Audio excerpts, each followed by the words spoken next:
Bonjour tout le monde, donc je suis complètement claqué là, mais je vais quand même faire ma vidéo parce que c'est important.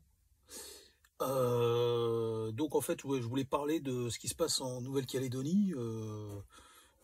Bon, déjà, il y a des trucs qui me font rire en Nouvelle-Calédonie, c'est que on a LFI qui nous dit que le grand emplacement n'existe pas, mais en contrepartie, le grand emplacement n'existe pas en France et en Europe, mais il peut tout à fait exister dans des pays. Bon, voilà, alors là. LFI qui se casse la gueule. Alors c'est un truc que j'ai remarqué quand j'avais vu l'interview de Mathilde Panot là. Je crois que c'était sur LCI, il me semble. Ouais, sur LCI, il me semble. Je crois que c'est sur YouTube que je l'ai vu ou alors directement à la télé le soir en rentrant. Et dès qu'elle a commencé à dire ça, je me suis dit mais n'importe quoi. Là, elle vient d'écrouler elle vient de nous montrer. Enfin, elle a montré au monde entier en fait qui sont ces gens-là en fait, LFI et tout. Je dis pas qu'ils font que de la merde, parce qu'il y a des trucs qui sont bien chez eux quand ils font les enquêtes fiscales et tout, c'est pas mal ce qu'ils font, c'est vraiment très bien, d'ailleurs c'est les seuls à le faire. Mais en ce qui concerne l'immigration, c'est n'importe quoi, à un moment donné, il faut ouvrir les yeux, faut arrêter de dire des conneries. On a quand même des blancs qui disent des choses, en fait on sait que les Arabes, les Noirs, les Chinois, les Brésiliens, tous les étrangers en fait du monde, rigolent quand ils entendent ça. Et ils permettraient pas, ils permettraient pas que ces gens-là viennent dans leur pays et racontent la même chose, quoi. Enfin, c'est n'importe quoi de dire qu'il n'y a pas de grand emplacement en France. Ça n'a pas de sens. Bien sûr qu'il y a un grand emplacement. Il n'y a pas de conspiration derrière ça. C'est mathématique. C'est quand les autochtones deviennent moins nombreux que les étrangers dans leur propre pays, c'est qu'ils sont en train de se faire remplacer. Point final. Il n'y a pas de souci par rapport à ça. Où est le problème? Je, je comprends pas, je comprends pas. En plus, il y a un truc qui est complètement débile, c'est qu'en fait, on va vous en parler avec les oiseaux, avec la faune. Hein, par exemple, quand il y a des rats qui rentrent dans une île, au large dans le Pacifique ou quoi, on sait que la faune locale, elle est impactée, voire elle disparaît en fait. Hein. Tous les oiseaux qui pondaient on sait que les dodos, ils ont disparu comme ça, parce qu'il y avait la chasse. Et puis, ils n'étaient pas habitués à avoir des prédateurs, et puis ils pondaient leurs œufs, comme il n'y avait pas de prédateurs, ils pondaient leurs œufs au sol, et donc les rats venaient les manger, quoi. Donc en fait, c'est ce qu'on appelle des phénomènes qui sont logiques. Et donc, à partir de là, je vois pas pourquoi c'est tabou, quoi, de dire qu'il y a une population qui en remplace une autre, quoi. Je veux dire, c'est n'importe quoi. Enfin bon, on va pas, c'était pas le sujet de la vidéo, mais c'est quand j'ai vu l'interview de Mathilde Panot, j'ai rigolé, quoi. Enfin bref, en tout cas, toujours est-il que ce qui se passe en Nouvelle-Calédonie, je vous explique, c'est les prémices en fait de ce qui va arriver en France. Et pourquoi? Parce qu'en fait, les gens qui s'en sont pris à la Nouvelle-Calédonie est un laboratoire en fait. C'est un laboratoire pour les Russes, les Chinois, l'Azerbaïdjan certainement qui a opéré pour, euh, pour l'épicentre du monde turcophone. Je n'en dirai pas plus parce que j'ai pas envie de me prendre un procès. Je peux pas dire des noms comme ça, je peux pas accuser. C'est un exemple, hein, c'est un exemple, c'est juste un exemple. J'accuse pas Monsieur Erdogan. Je dis simplement c'est un exemple. Mais je peux pas accuser Monsieur Erdogan, ça a pas de sens. J'ai aucune preuve et tout, donc je peux pas dire que c'est lui, quoi. Donc je me permettrai pas de dire que c'est Erdogan, qui est plus ou moins le commanditaire de ce genre de truc, ou en tout cas que l'Azerbaïdjan, ce pays turcophone, l'a fait aussi pour le caresser dans le sens du poil, même si c'est pas lui qui a donné l'ordre. Mais je me permettrai pas de faire ça parce qu'on peut pas accuser sans preuve, d'accord? Ça c'est important. Mais ce que je veux dire, c'est que tous ces pays islamiques là, l'islam, hein, cette entité en fait, hein, la Chine, la Russie, peut-être même d'autres pays comme le Brésil ou les pays des BRICS là, vous savez, comme l'Afrique du Sud ou alors je pense pas du tout à l'Afrique du Sud hein, et l'Inde non plus, mais on sait pas, on sait pas. En tout cas, la Nouvelle-Calédonie est un laboratoire de foutage de merde en fait. Et donc en fait, on s'aperçoit de quoi? Vous avez vu mes vidéos? Est-ce que vous avez pensé à regarder mes 2 dernières vidéos où je vous parle de la qualité des citoyens qu'on a aujourd'hui, des patriotes, hein, mais j'aime pas le mot patriote parce que trop fort, c'est trop fort le patriotisme, c'est trop fort. On n'en demande pas autant en fait aux étrangers qui viennent en France. On leur demande pas, on leur demande pas non plus de mourir. C'est ce que j'explique dans la vidéo juste avant. On ne demande pas aux étrangers de mourir pour la France, mais d'être un minimum citoyen, quoi. Être citoyen, c'est-à-dire que si t'as pas envie de faire la guerre pour la France, tu respectes la France et tu t'en vas. Tu t'en vas, tu joues le jeu. Tu dis, moi, j'ai pas envie de mourir pour la France parce que je trouve que il y a beaucoup de Français qui eux-mêmes ne seraient pas prêts à le faire pour la France. Ils nous le prouvent tous les jours en nous laissant nous implanter massivement en France. Donc, à partir de là, je vais pas mourir pour des gens qui sont pas plus motivés que ça. Donc, mais je respecte quand même les Français et la France. Donc, par respect, pour l'honneur aussi, parce que c'est important quand même, la dignité, quoi. Eh ben, je vais, pendant ce conflit, en fait, il y a une troisième guerre mondiale qui arrive, il nous faut des hommes pour aller sur le front. Je n'ai pas envie de mourir pour la France, mais je respecte la France, je retourne chez moi. Enfin, dans mon pays d'origine, quoi. Vous voyez ce que je veux dire? Et je prends aussi mes enfants. On peut dire ma progéniture. Moi, j'ai un fils, c'est ma progéniture. Il n'y a aucun problème avec ça. C'est pas une insulte.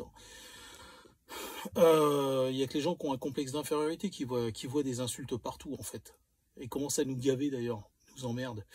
Et parce qu'on peut plus s'exprimer tranquillement en utilisant des mots français sans que ça les vexe, quoi. Mais à un moment donné, vous savez quoi? Ça va pas aller, quoi. Moi, je vous le dis tout net. Et donc, ce qui se passe, en fait, en Nouvelle-Calédonie, c'est un laboratoire. C'est-à-dire que des puissances étrangères sont en train de se servir. Alors, en Calédonie, c'est pas des étrangers, hein, c'est des gens qui étaient là avant les Français. Donc, effectivement, alors il est clair, c'est important de dire que les Calédoniens se font remplacer, d'accord, au même titre que les Français. C'est une population qui subit exactement la même chose. Excusez-moi, il fait un peu chaud dans le camion, et puis à cause de mes problèmes de poumons, j'ai du mal à reprendre mon souffle même quand je parle, vous vous rendez compte. Donc, en fait, comment on appelle ça,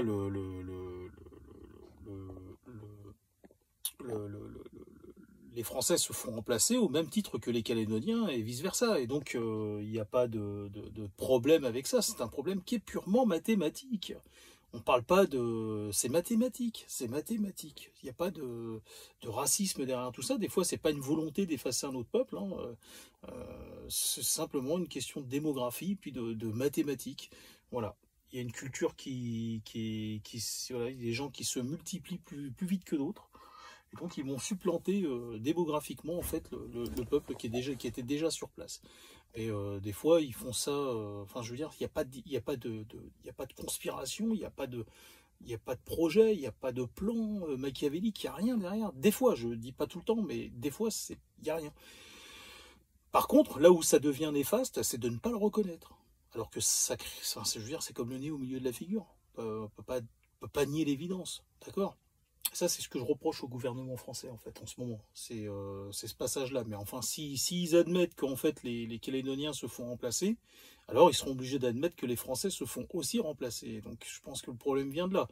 Et donc, par rapport à ça, ce qui est en train de se passer en Nouvelle-Calédonie, ce sont les prémices de ce qui va nous arriver en France, en fait. Donc, en France, ça sera fait sous une autre forme, dans la mesure où on va utiliser des populations ou une population pour foutre la merde exactement comme c'est en Nouvelle-Calédonie. Donc ça va être de l'ingérence qui va être faite par des étrangers qui se disent français, mais qui ne le sont pas en fait, qui jouent un jeu. Hein. C'est comme la taquilla, vous voyez, la fameuse taquilla, c'est-à-dire qu'on fait semblant de l'être alors qu'on ne l'est pas, parce qu'on est encore, pas en infériorité, forcément en infériorité numérique, mais le conflit, en fait, la confrontation ne tournerait pas en notre faveur. Donc, ces gens-là pratiquent la taquilla, ou alors en tout cas le subterfuge, le machiavélisme, et puis je dirais presque même du mimétisme, hein, pour un subterfuge, hein, c'est la même chose. Hein. C'est quelqu'un qui... Enfin, un subterfuge, je ne veux pas forcément dire que c'est quelqu'un qui a un mauvais plan derrière la tête, mais c'est quelqu'un qui se donne des apparences qui, en fait, qui n'est pas, pour passer inaperçu. Alors, pour en revenir à la Nouvelle-Calédonie, qu'est-ce qui va nous pendre en France un jour? Et ça, je l'ai écrit il y a 15 ans sur Internet. Il suffit aujourd'hui d'une campagne de mailing, mais bon, enfin, ce ne sera pas des mails, hein, ça sera juste des SMS. Et puis, bah, tout le monde, enfin, on peut activer aujourd'hui une armée avec des SMS. juste avec des SMS. Voilà. Et puis, bah, regardez ce qui s'est passé pendant les émeutes là avec le petit Naël. Euh, donc, on n'est pas à l'abri que ça recommence. Hein, on n'est pas à l'abri que ça recommence. Et ça recommence, mais x10, x20. Vous voyez ce que je veux dire? Donc, ce que j'ai expliqué dans les vidéos, les 2 dernières vidéos, il faut absolument les regarder pour comprendre celle-ci. C'est que j'explique dedans justement qu'aujourd'hui on a des citoyens en fait qui sont en fait des citoyens qui me semblent être des citoyens de mauvaise qualité dans la mesure où ils sont tout le temps en train d'afficher le fait qu'ils sont pour Moscou, ils sont pour Pékin, ils sont pour voilà des entités ennemies en fait de la France et de l'Europe et même de l'OTAN. Donc pour moi ces gens n'ont rien à faire en France. Si tu soutiens la Russie et que la France t'a accueilli, tu dois repartir. Tu dois repartir. En tout cas, moi, si on me mettait au pouvoir, je préfère être clair avec vous tous. Si j'étais au pouvoir, je ferais des enquêtes. Et si la personne, il est avéré en fait qu'elle a soutenu, ne serait-ce que même dans un commentaire, la Russie et la Chine, en tout cas qu'elle a soutenu un ennemi de l'OTAN lors d'une période de conflit, ce qui est le cas actuellement, moi, c'est bagage, c'est envoi en fait. C'est-à-dire que c'est la personne, je sais pas comment elle se débrouille avec sa famille, si elle veut la laisser sur place ou si elle veut la prendre avec elle, mais ça s'en va. Ça s'en va, ça s'en va. Moi, si j'étais souverain de la France, enfin souverain d'un pays, pardon, et président de la France, c'est comme ça que ça fonctionne avec moi. Je vous prends la main dans le sac en train de soutenir une puissance étrangère. Attendez, on a reproché aux Juifs, avec l'affaire Dreyfus, s'il y a des juifs qui regardent la vidéo, ils seront d'accord avec moi. On en a fait une histoire jusqu'à aujourd'hui. Pour un truc qui s'est passé en 1870, je crois, il me semble. Mais en plus, c'était pas du tout dans le même contexte, quoi, parce que, enfin, c'était pas le même contexte.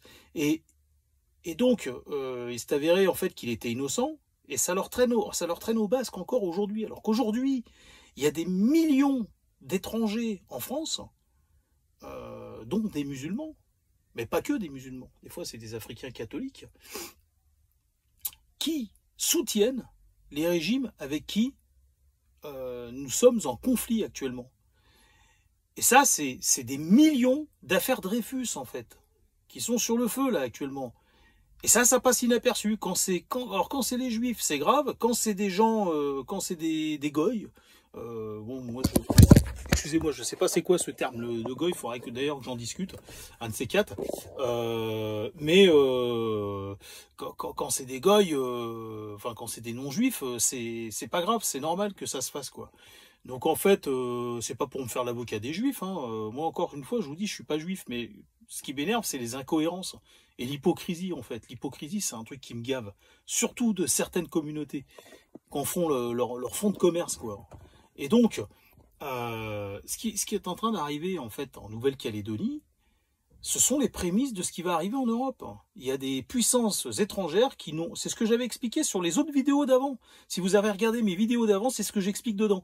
Et ce qui va arriver, un de ces quatre, c'est que et les vidéos que j'ai fait, où j'en parle en premier, c'était avant ce qui arrive en Nouvelle-Calédonie. Mais enfin, après, il fallait pas être un génie pour l'anticiper. Hein. C'est de la logique, hein, c'est évident. Ce qui va se passer, c'est qu'on a des faux citoyens en France, en fait, qui sont en fait une armée latente, silencieuse et invisible, qui attendent un déclic qui sera lancé en fait par des puissances étrangères pour venir nous pourrir de l'intérieur, en fait, pourrir l'économie et les sociétés européennes de l'intérieur. Et là, moi je lance un appel, parce que s'il y a les services des renseignements qui me regardent, ou des forces de l'ordre, gendarmes, des nationaux, tout ce que vous voulez, mais réveillez-vous, quoi, à un moment donné, réveillez-vous. Vous voyez en fait ce qui est en train de se passer en Nouvelle-Calédonie, ça va nous arriver chez nous. À un moment donné, il faut se réveiller, quoi. On ne contrôle plus la situation. On l'a bien vu lors des émeutes avec le petit Naël. Les Françaises, enfin le gouvernement français a mis de l'eau dans son vin, alors qu'il n'aurait pas dû en fait. On aurait dû. C'était, enfin, je veux dire, c'est pire que les gilets jaunes ce qu'ils ont fait ces gens-là. Mais Par contre, ça a été complètement effacé, ça a été occulté. Et là, ce qui pend au nez au gouvernement français là actuellement, c'est la Nouvelle-Calédonie, mais fois 40 quoi. Un embrasement total de l'Europe par les. Là, ils le font pas parce qu'ils sont encore en minorité, c'est-à-dire que ils sont pas encore. Ils n'ont pas encore le pouvoir de changer les choses. Mais croyez-moi, dès qu'ils en auront l'opportunité, ça va arriver. Ça va arriver. Ça va arriver. Et si vous êtes vous travaillez pour le gouvernement et que vous regardez ces vidéos, eh ben prenez ce que je vous dis, prenez-le très au sérieux. Ça nous pend au nez, ça va arriver. Ça va arriver. On a une armée latente en France à la disposition de forces ennemies étrangères, à l'OTAN. Et je vous dis à bientôt.